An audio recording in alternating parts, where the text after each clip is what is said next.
Now I want to bring you breaking news. This is the announcement coming from Iranian state TV about the death of Ayatollah Ali Khamenei. This is live on Iranian state TV right now. I'm going to speak to Ali Hashim, our correspondent. Ali, you've reported extensively from Iran. Did you ever think that this day would come where the Ayatollah, the supreme leader of Iran, would be killed in such violent circumstances? Well, this is the situation now. Of course, it's a different day in Tehran, a different day in Iran, and a different day in the region. Ayatollah Ali Khamenei has been the leader of the Islamic Revolution for around since 1989. This is around 36 years. And of course, he witnessed a lot of events and changes, and actually the rise of the Islamic Republic in the region and intervention, wars. So this is a moment that personally I did not see it coming this way, but it's clear that he lived his life as a revolutionary. He was maybe the second or the third president in the history of the Islamic Republic, the second supreme leader. Before that, he was a dissident. He was an opposition figure, jailed. Also went through several assassination attempts, and now he's announced as the second leader of Iran, and of course now he is being presented as the martyr of the Islamic Revolution. That word is very important, isn't it? For legacy, for the Ayatollah, the supreme leader. If he's called a martyr, that means people will rally around him, because this is an unjustified injustice that the Iranian supporters of him will see. It's an incredibly careful word that they've used, right? Probably if I'm to get into Ali Khamenei's mind, he would love to be given such an end as a martyr, as the Iranian television announced him. Given the fact all the phases he passed through, and there are people who view him in a positive way. There are people who view him in a very negative way. But at the end, you cannot go away from the idea that he was, to the Islamic Republic and the Islamic Revolution, he was a kind of a very centric and instrumental personality before the revolution and after the revolution. Stay there, because we will come back to you in just a second. I want to go to Tawhid Asadi, who's joining us live from Tehran. Tawhid, you've been listening to that statement on Iranian state television. Just take us through what was said.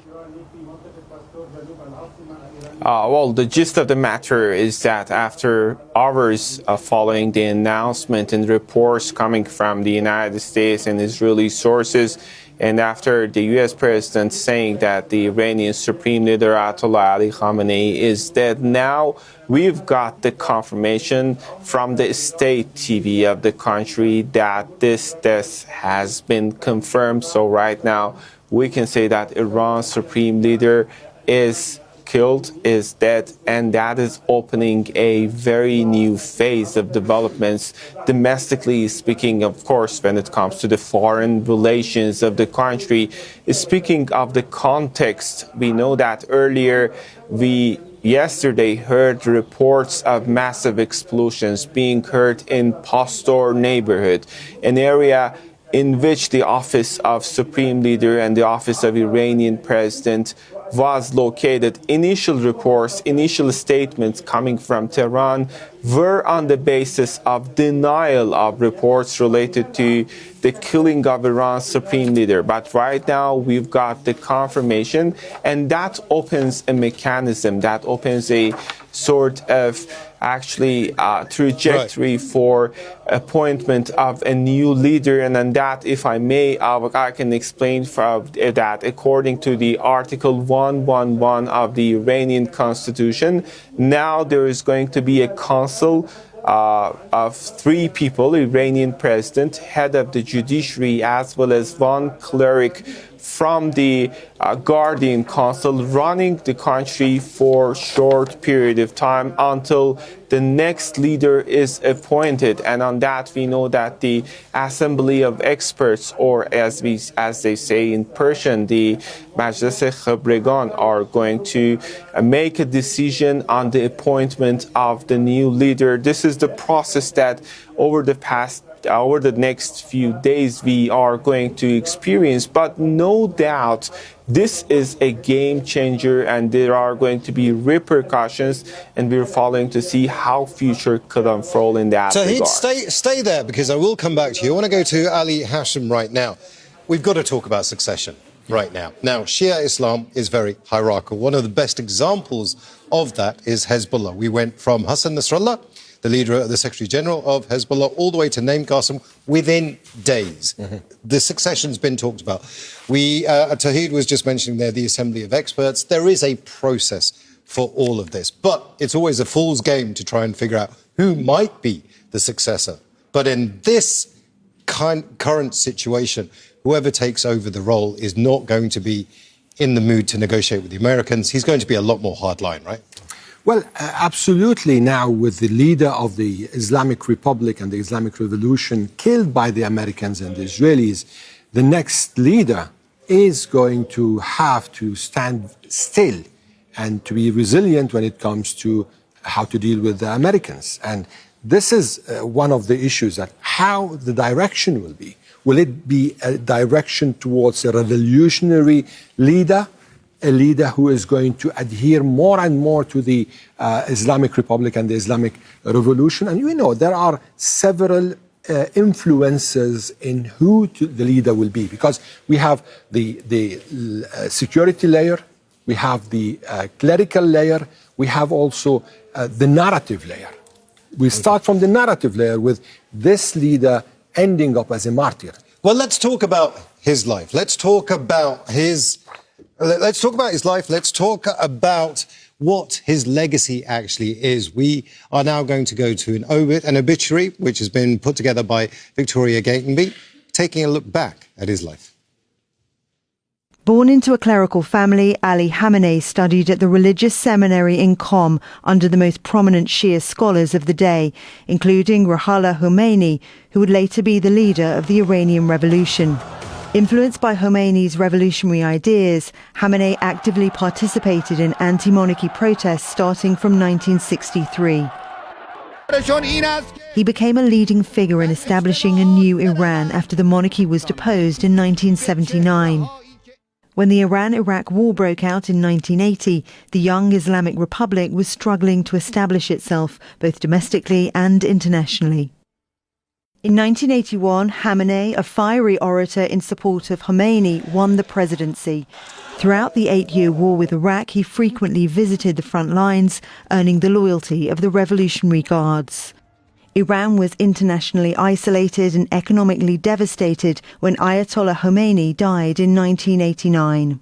Hashemi Rafsanjani, one of the Islamic Republic's founding fathers, urged the Assembly of Experts to appoint Khamenei as the new supreme leader. I told Mr. Hashemi Rafsanjani that I would not accept this. I believe I do not deserve this position. Perhaps you and I know this. This would be symbolic leadership, not real leadership. But his leadership has been anything but symbolic. In the early 1990s, Khamenei focused on reviving Iran's economy. Iran began to reclaim a broader regional role after American military intervention in Iraq in 1991 that significantly weakened Iran's arch-enemy, Iraq's President Saddam Hussein. In 2003, the United States invaded Iraq again and deposed Saddam Hussein, giving Iran the opportunity to establish allied groups in Iraq.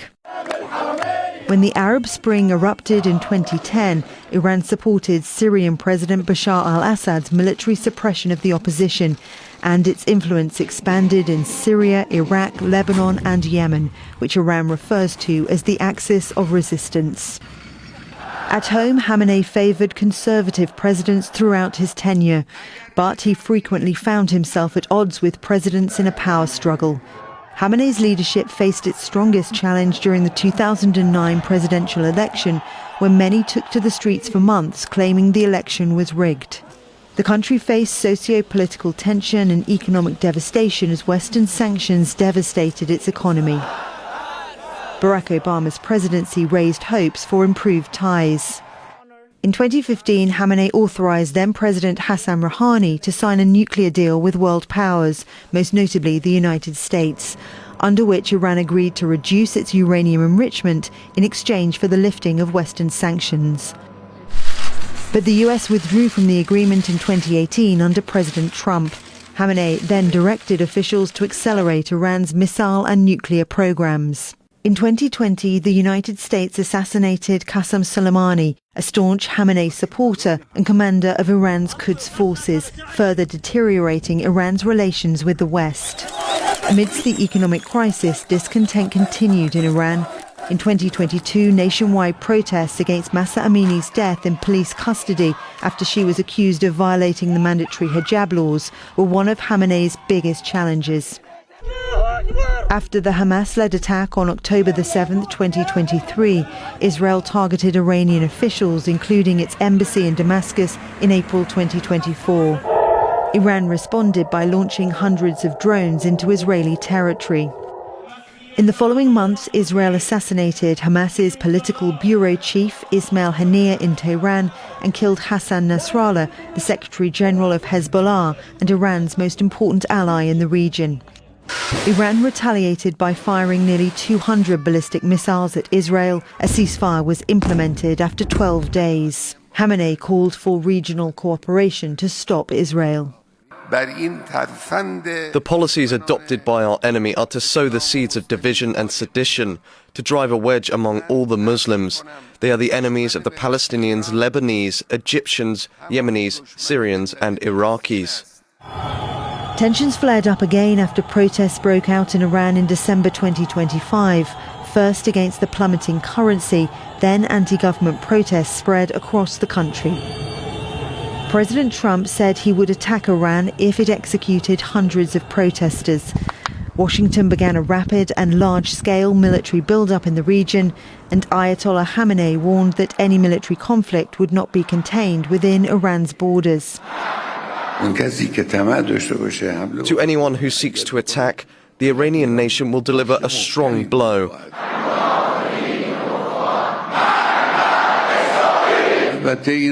Americans should also know that if they start a war this time, it will be a regional war.